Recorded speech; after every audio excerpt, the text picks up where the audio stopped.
খেয়েছো না? মা কি খাচ্ছ? এই যে পকোড়া করেছিলাম তো বাবা, তাই খাচ্ছি। তুমি কি খাবে? হ্যাঁ, একটু টেস্ট করে দেখো না। একটু গরম রয়েছে তো, গরম। এগুলো গরম গরম খেতেই ভালো লাগে, জানো তো। আগে খাও, তারপর বলছি। খেয়েছে, কেমন হয়েছে খেতে? এখন সুপার সুপার হয়েছে। তাই জানো কিভাবে বানিয়েছি? কিভাবে আমাকে বলে দাও না। তোমাকে বলে দেবো? আচ্ছা ঠিক আছে।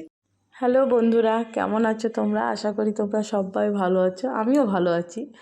তা যেহেতু একটা রেসিপি বানালাম, মানে কি বলবো, ডালের পকোড়া করলাম। ডালের পকোড়া আমরা অনেকভাবেই করি, কিন্তু আমি আজকে একটু অন্যরকমভাবে করলাম। খেতে কিন্তু ভীষণ টেস্ট হয়েছে, তাই তোমাদের সাথে রেসিপিটা শেয়ার না করে পারলাম না। তা দেখে নাও ভালো করে, মাঝখানে ভিডিও কিন্তু কেউ স্কিপ করবে না। স্কিপ করলে তাহলে কি এত ভালো পকোড়া বানানোটা শিখবে না। বেশিরভাগ আমরা ডালের পকোড়া যখন করি পেঁয়াজ দিই। পেঁয়াজ দেওয়ার কারণে কি অনেক সময় ডালের পকোড়াটা যখন গরম থাকে তখন হয়তো মচমচে থাকে, এরপরে কিন্তু নরম হয়ে যায়। কিন্তু এটা কিন্তু নরম হবে না, এটা কিন্তু একদম মচমচেই থাকবে। এর মধ্যে কিন্তু কোনো চালের গুঁড়ো বা কিচ্ছু দিইনি। ব্যাস ভিডিওটা কিন্তু পুরোটা দেখতে হবে, স্কিপ করলে হবে না। প্রথমে করে নিয়েছি ধনেপাতা, নিয়েছি ধনেপাতার মধ্যে লঙ্কা, আদা, রসুন কুচি দিয়েছি। আর ফাইন করে বাটিনি, একটু মানে গোটা রেখেছি। সেটা তো তোমরা দেখতেই পেরেছো যে হালকা একটু গোটা মতন আছে, দরদরা ভাব রয়েছে। আর ডালটা আমি 2 ঘন্টা আগে ভিজিয়ে রেখে দিয়েছিলাম।